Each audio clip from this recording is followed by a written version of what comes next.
Bayram biraz buruk geçecek öyle görünüyor. Ya aldık da gelen giden olacak mı onu bilmiyoruz.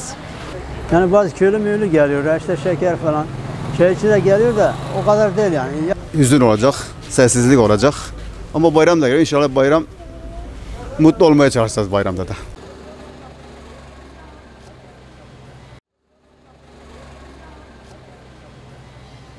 Öncelikle biraz yıkıntılarımız var. Onları temizliyoruz. Yani bir bayram temizliğimiz yok. Bir malos temizliğimiz var.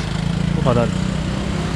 Bayram günü ne yapacağız? Her gün yani her günkü gibi yani bir gün farklı değil yani. Gidip Fatiha okuyacağız. Dua okuyacağız.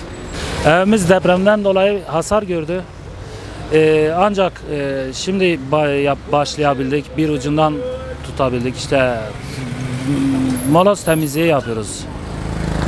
Yani yıkıntıları temizliyoruz. Yani tamiratla uğraşıyoruz. Çünkü birçok insanımız öldü, dostlarımız öldü, dostlarımız dışarı gittiler. Birçok insan dışarıya gitti, öldü, kaybettik veya her birimiz tarafa saçıldık. Evvel çadırda yaşıyor. Haliyle hüzün olacak, sessizlik olacak. Ama bayram da geliyor. İnşallah bayram mutlu olmaya çalışacağız bayramda da. Ve o insanı ölen kişileri ziyaret etmeye çalışacağız. Çocuğu ölmüş, annesi ölmüş ve mümkün de bu insanlar en başta onları ziyaret etmeye çalışacağız inşallah. Şu anda hiçbir şey yapmıyoruz. Çadırda duracağız. Eş dost yok zaten, akraba yok, hiçbir şey yok. Çocuklarla kalacağız öyle. Bayram biraz buruk geçecek öyle görünüyor. Ya aldık da gelen giden olacak mı onu bilmiyoruz. Yani şu anda başka bir şey yok. Çocuklarla gezmeye çıktınız. Çocuklar durum ne? Durmuyor. Çadırda hiç durmuyorlar. Olarak eğer çocuklu kadınların hepsini söylüyorsanız konteyner ya da daha serin bir ortam. Şu anda bayramdan sonra dediklerine göre herkese iade edilecek yani verilecek diye söyleniyor alt kısım emziğini. Bayramdan sonra herkese verilecek diye biliyorum.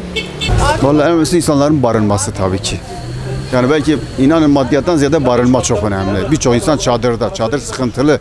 Şimdi yarın Adıyaman'da derece 40'a çıkacak. 40 olunca insanlar o çadırda zor yaşayacak.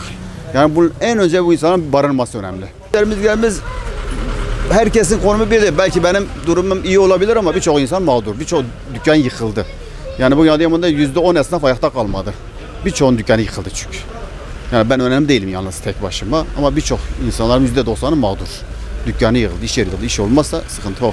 Ve insanlarla, yardımlarla da ayakta duramaz sürekli. Bu bir yerde bitecek tabii. İnsanın gurur bile götürmüyor bazen bunları. Adıyaman'da merkezde oturuyor.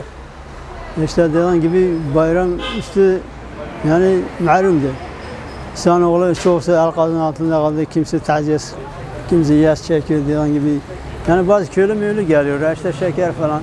İçi de geliyor da o kadar değil yani. Ya dediğim gibi çocuklar için ya yarım kilo ya 1 kilo. İşte maksat adet yerini bulsun. Şimdi eski bayram şeyler yoktu.